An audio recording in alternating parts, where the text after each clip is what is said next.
بدي انتشار فيروسي للفيديو عشان سلامتكم وسلامة أبنائكم.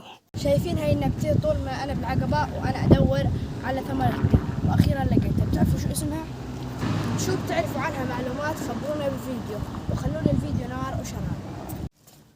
أو أقولكم تعالوا خلنا أنا أخبركم. هاي النبتة اسمها نبات العشر أو العشار. إلها مسميات شعبية كثيرة مثل تفاح الجن وتفاح المجانين.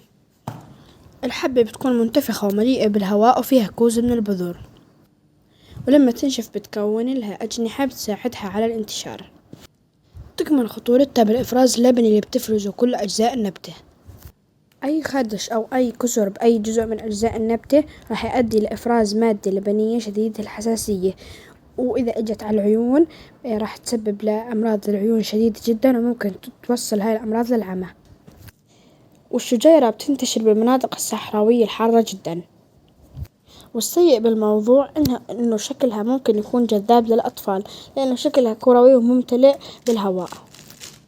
واعملوا تعميم وخلوا الأطفال يشوفوا هاي النبتة ونبئوهم إنها خطيرة، وتابعوني على صفحتي واعملوا لي اشتراك وباي سيو.